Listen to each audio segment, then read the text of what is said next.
Hello there. Today I'm going to take you through what you need at a minimum to get started when you're starting a new YouTube channel. So we're going to go over the equipment you need and the software that you need and a few things to think about before you actually start uploading and publishing your videos. Let's get started.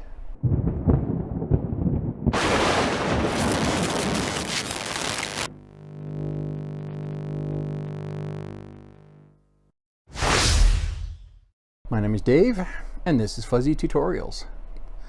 So I'm just going to give you a little kind of a quick tour around my setup and what I use.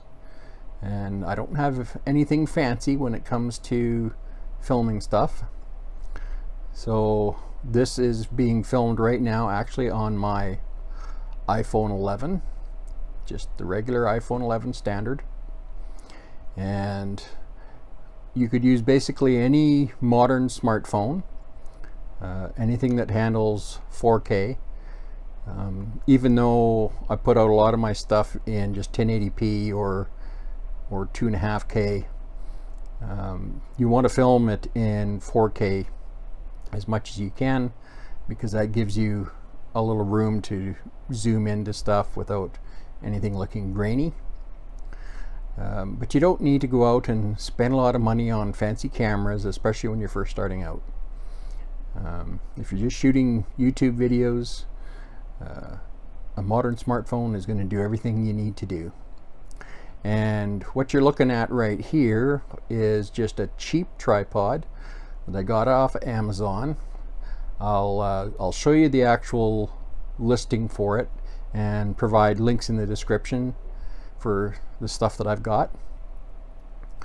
And it's just a basic cheap tripod. I think I paid around 40 bucks or so. You know, it's really lightweight, but it goes up really tall, so you can set it pretty much anywhere you need it.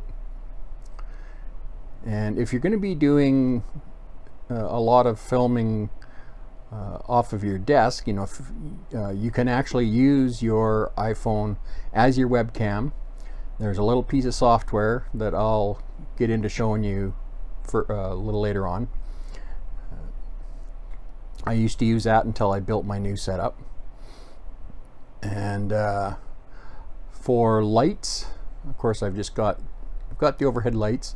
What makes the iPhone 11 and the iPhone 12 particularly good for this purpose is it's got excellent low light capability. So you don't need as much light as you normally would, but you still want at least one or two lights to be able to light up your face, especially on close-ups at full screen. If you've just got a little inset in a instructional video or something, it's not quite as important. But as you can see here, I've just got a pole lamp, and that bulb that is facing us right there in the middle, that is actually a smart bulb. I think it cost me I think it was 28 bucks for a pair of them, and they're full color RGB, so 16 million plus colors, and you can control them from your smartphone. They can be a little difficult to set up. They only work on a 2.4 gigahertz network when you're first setting it up. Once they're set up, they'll work fine on a router where you've got both 2.4 and 5 gig. But you have to basically turn off smart steering and set it to 2.4 gigahertz only to get the bulbs installed and working, and then you can put it back to normal afterwards. And these are nice because, you know, not only can I adjust the colors depending on what I'm doing, but they're also fully dimmable. And I don't remember the brand off the top of my head, but once we switch over to the computer, I'll basically go through my Amazon shopping list that I used. And you're also going to want to get yourself a lavaliere microphone. So basically one of these here. And again, I'll show you that off of my Amazon list. And you're of course going to need a computer to do your edits on. Now you don't need a fancy system like this. This is something that I built back in April, but when I started my YouTube channel, I was only using a MacBook Pro 2016 15-inch, and it did the job until it broke. And then I had to build this. But I mean, you don't need something like this, but you do need a laptop that's got at least 16 gigabytes of RAM. Anything less than it's just going to be too difficult to get anything done. 32 gigabytes would be preferable, but 16 will work. And you need to have a discrete graphics card if you want to use some of the more advanced software out there. And it's got to have at least 2 gigabytes of video RAM. And you'll find that the more RAM you have on your video card, the better stuff will work for you as you're editing. But those are kind of the minimum requirements, at least for the software that I use. And you know, I've got a few other little things here as well. I mean, I've got this speed editor keyboard, and I use Davinci Resolve Studio, but there is a free version of Davinci Resolve that'll do pretty much everything you need to do. And if you're going to use Fusion in Davinci Resolve, which is your compositing software, then you're going to need a 3-button mouse. It's pretty difficult to work with Fusion if you don't have a 3-button mouse that has a scroll wheel. So that's going to make your life a lot easier. And you're going to want either some good speakers, you know, like I've got a surround sound system in here with a subwoofer that's kind of hiding behind the monitor, but just a good set of headphones will work for you. And another little feature that's nice with the lavaliere microphone that well, actually no, not the microphone, the tripod that I got actually came with a little remote control that works on Bluetooth, so that I can start and stop my camera program. So that's something that you're going to want to look for, even if you're not going to go with the particular one that I've got. You want to get one that either comes with one of those or buy a separate little remote control that can link up via Bluetooth. Okay, so I'm going to switch over to the computer here and we'll show you a few things.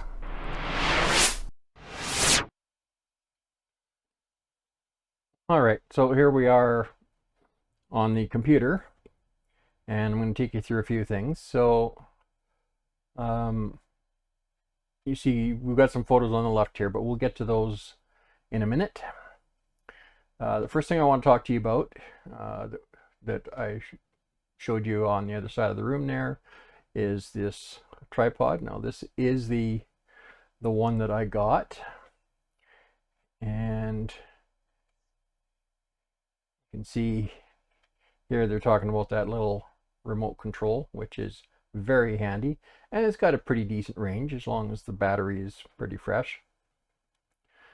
And it's a nice little carrying case, and it gets nice and tall. You can see here it shows all the different ways you can set it up. So, and that's about what I paid for it. I think you know, sometimes you can see sometimes it's like $50, but you can quite often get it for around the $40 mark-ish. And this is Canadian.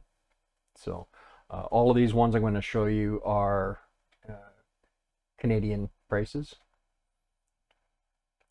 And if you're doing, you know, like general filming and stuff, you know, talking head kind of footage, you know, this is probably a good option.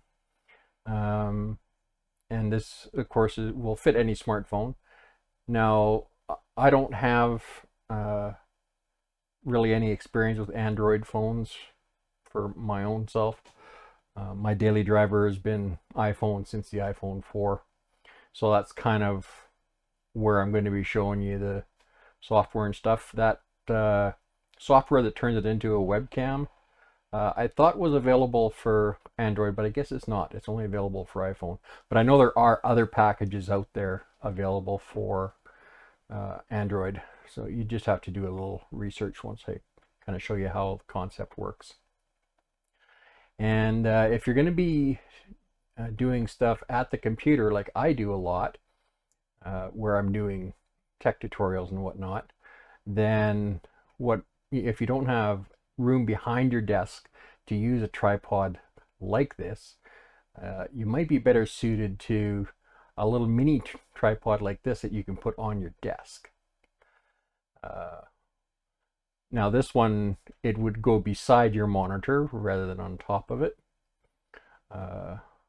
Or, you know, it's got these little bendy legs, so you could actually stick it on top of your monitor, I suppose. But it would be blocking things a little bit. Or you could set a box behind your monitor on the desk and then sit it on top of that. Or various other, you know, you can get little taller tripods. You can also get a pole mount version that if you've got a pole where you've got monitor arms mounted on, you could mount it to the same pole. So this is just to give you some ideas. This particular one I looked up. This was one I was looking at buying at one point, and it's also got a remote control that comes with it. And whichever one you get, getting that remote control is almost a necessity. You're definitely going to want that. And this is that software I was talking about. This is the Webcam. Now I tried a couple other packages, and unfortunately their latency was really, really ridiculous.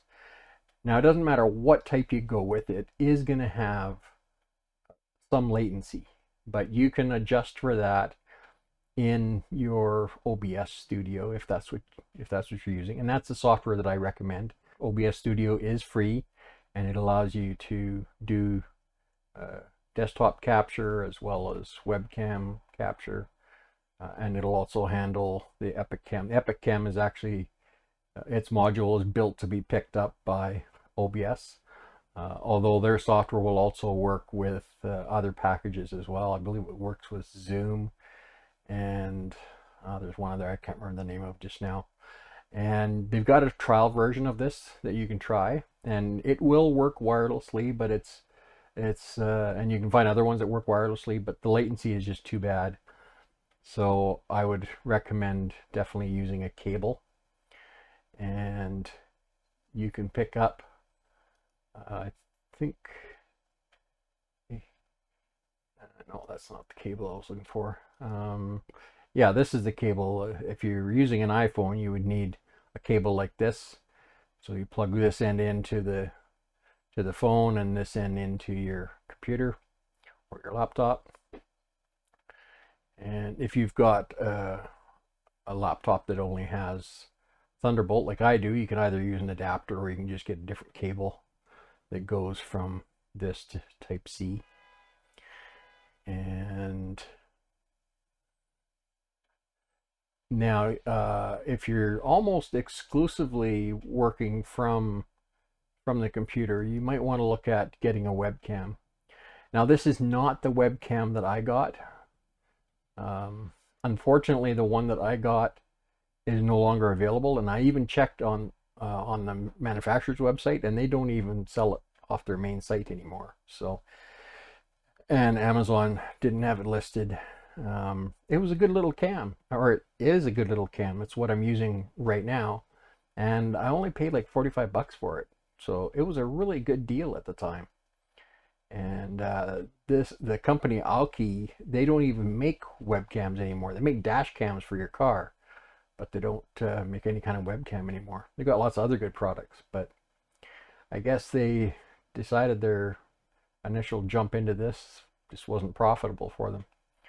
So anyway, this is a kind of an industry standard amongst a lot of streamers out there.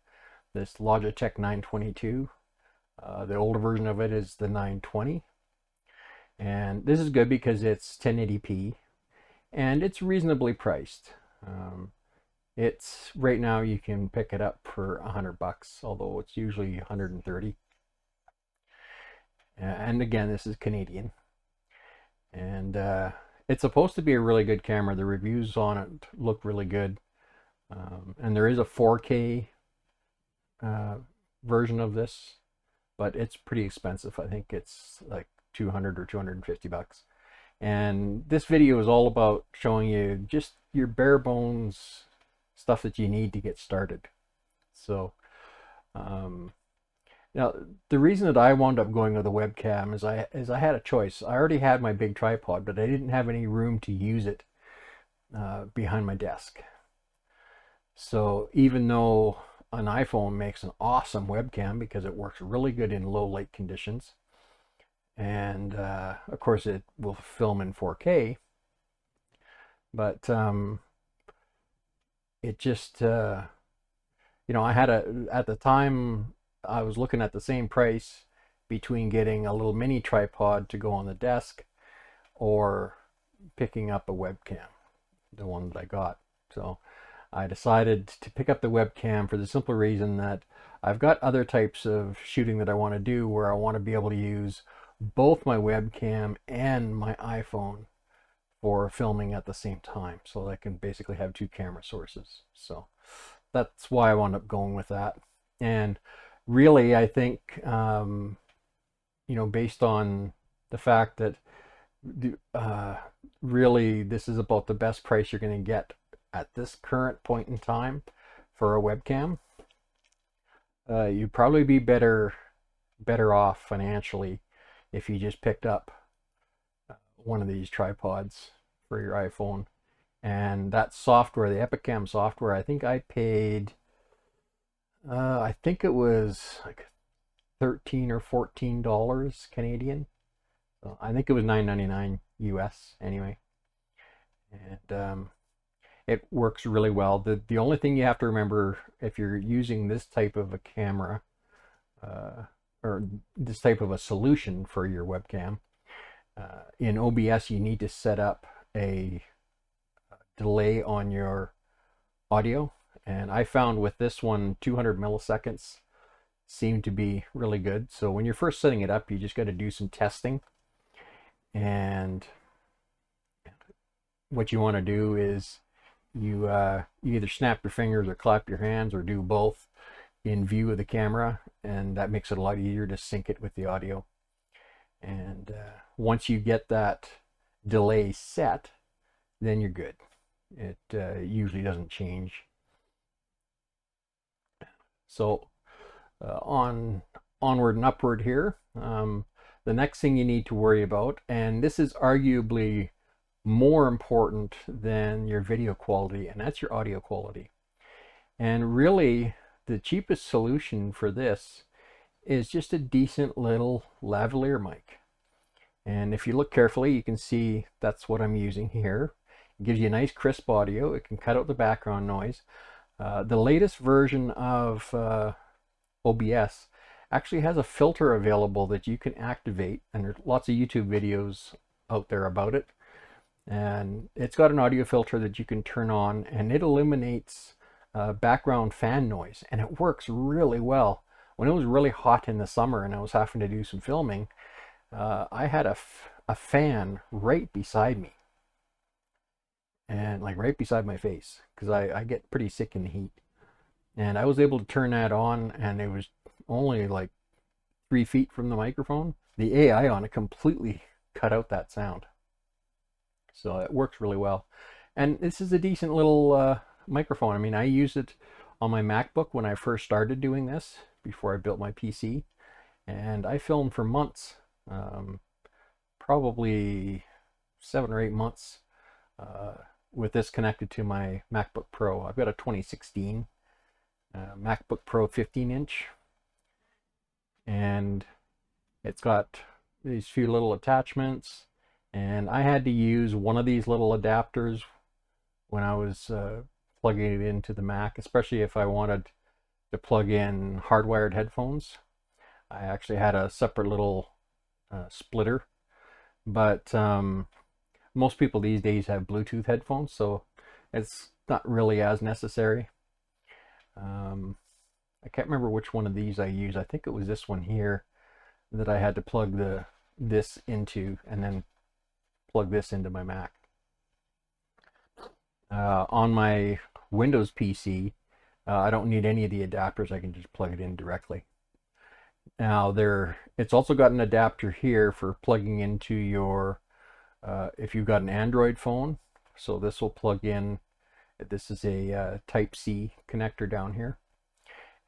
It doesn't come with a lightning adapter, but I'll show you the one that I got, and it works really well, so that I can plug in directly to my iPhone if I'm not recording through the computer. So if I'm away from the computer, or the type of filming I'm doing is just easier to do straight from it. And here's that little lightning adapter, and I'll put links for all this stuff down in the description. Now the next most important thing is lighting, and we'll come back to this in a second, but the solution that I'm actually using right now, you saw earlier in the video, I have that little 3-pole light, and then I picked up some of these smart light bulbs, and then I can just use my phone to control them, turn them off and on, or change the colors. So I'll just give you a quick little example here. If I fire up my little app, so if you watch, you can see my face kind of dims down and changes,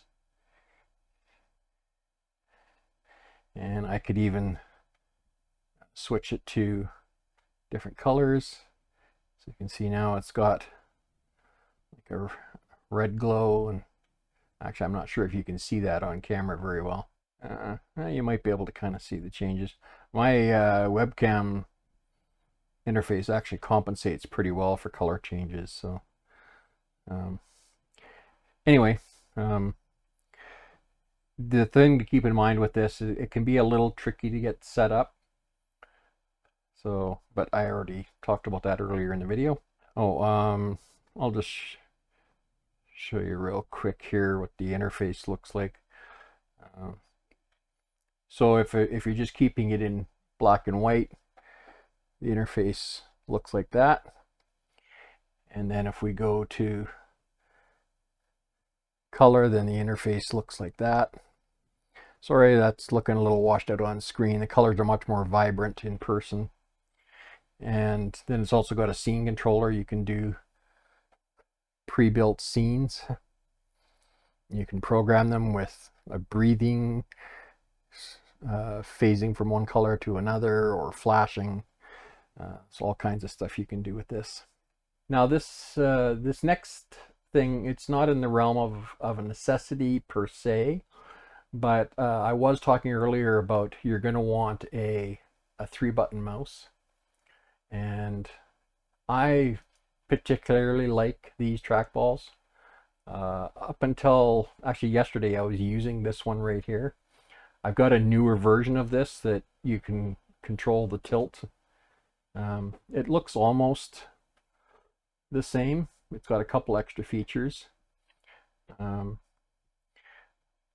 I can control the tilt either flat or at 20 degrees to the side on this new one. And on the new one, this wheel here, you can actually scroll sideways by just touching a little bit on one side or the other. You get a forward and back button, and the new one I just bought, it's called the MX Ergo, and it's actually got a button on it that you can adjust your the sensitivity of your ball, or the precision of your ball. So if you're in a piece of software and you need really fine control, you can just hit that button, and it about quadruples the sensitivity so that it goes way slower. And then it's also got a couple of buttons where you can switch it from using the 2.4 gigahertz Wi-Fi dongle to Bluetooth, so you can use it on 2 different computers at just the touch of a button. Or if you just don't want to use it with the dongle. The only thing is with the dongle, there's virtually 0 latency, but with Bluetooth, there's just a tiny bit of latency. So if you're going to use something like this for games, you would definitely want to use the dongle.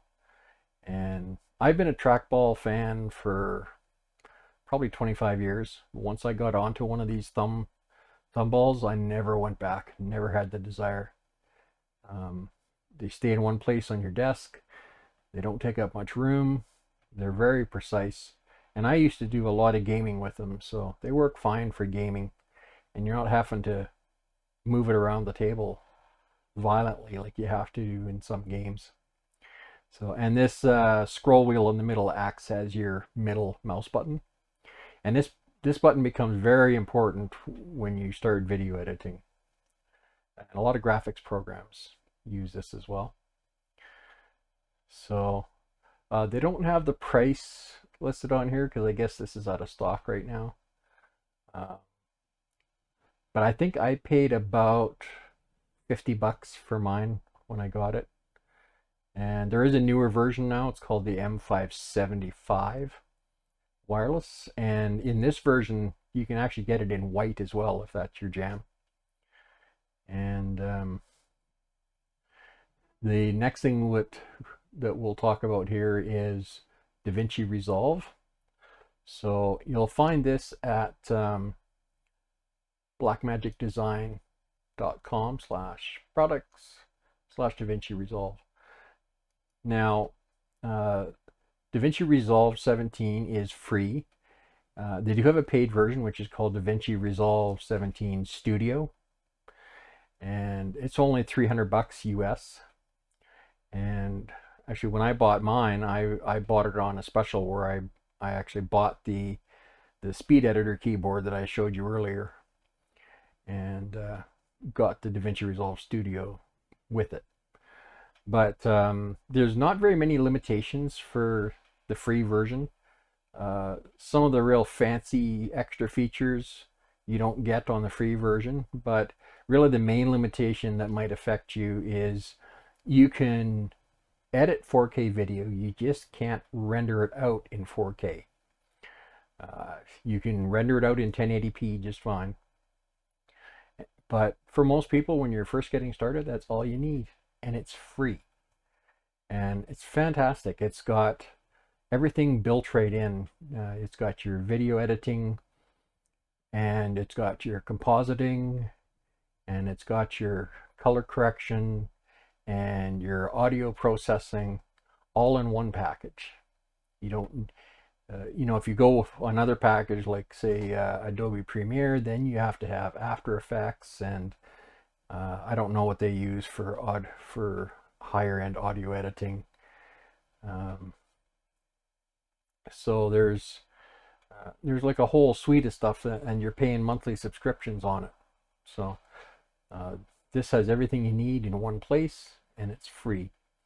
So you just go to this page, and then you would hit your download now, and here you've got the different versions. You've the free version and the studio version. The only requirement for the free version is you have to fill out their registration thing, give me your email address and all that kind of stuff. But in my mind, that's a pretty small price to pay for an incredible free package. And I did videos on my channel for I think about 7 or 8 months with the free version, and it was perfectly fine. The only reason I moved to the studio version when I did was because I really wanted the speed editor, and they had that package deal. So they've got the older version, the last stable release of Resolve 16, but really 17 has got some beautiful new features. That's the version you really want to get. And as you can see, they've got it for Mac OS, Windows, and Linux. And the nice thing, if you do purchase the studio version, is the registration code You can have one installation on Mac and another installation on Windows if you want. Or you can have two different Windows computers or two different Mac computers. So it's basically two licenses. And so that's it for that.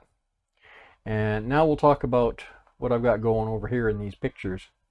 So if you're doing a lot of stuff on your computer, or even if you're just working with the camera alone and you want to be able to script your stuff, a teleprompter is a really good way to go, because then you're looking right into the camera. And you'll notice as I've been talking to you, my eyes are moving around looking at different things on the screen, and so I lose contact with my audience when I do that. Now I had a couple of pieces that I put out where I really wanted, it was like a promotional piece that I was doing, so I really needed to have or I felt I really needed to have a teleprompter. So this is a teleprompter I built myself. Didn't cost me anything. I just built it out of stuff I already had around. And basically what this is, it's like a 3-ring binder that you'd use for papers for school. And you need something that's got a bit of a spine on it. I think this one had a 2-inch spine, and you just tear out the rings and you do some alterations. And I already had an old iPad. This is an old iPad Air 2, and there's a piece of software that you can get. I think this one was free actually, and you type your script into it and it'll either play it directly on the screen normally, and it'll scroll it by. You can set your scroll speed and all that. So if you have it like on a little stand or something, but of course in this case the camera is behind the glass, and it's actually my iPhone, and you can see it's reflecting everything here. So the text is actually displayed upside down and backwards, and that displays it properly on the screen. So you're reading it here on the screen as it's scrolling by. And once you get your cadence set down and your speed, scroll speed and everything set up, works like a charm. Now there are some paid versions that it can actually detect what you're reading. Like it'll listen to what you're reading and it'll automatically pause for you if the speed's getting away from you. But this worked fine for me. If we go to the next picture, you'll see basically all I did was I cut a square out that was about 3/4 of an inch or an inch smaller than the sheet of glass. And I just got this sheet of glass from an old picture frame we had kicking around that we weren't using. And so I cut this hole that 3/4 of an inch small, and then I took the glass and I stuck it in between the cardboard and the vinyl, and then I just took electrical tape and taped around it on both sides. And then you'll see that I've got a couple clips here, and basically there's a clip here and the clip you put on the other side of it when you fold it over, and this pen goes in between them and holds it in place. So if we go back to that previous one, you see I've got the pen here up between the clips, so it just holds it at the angle that you need.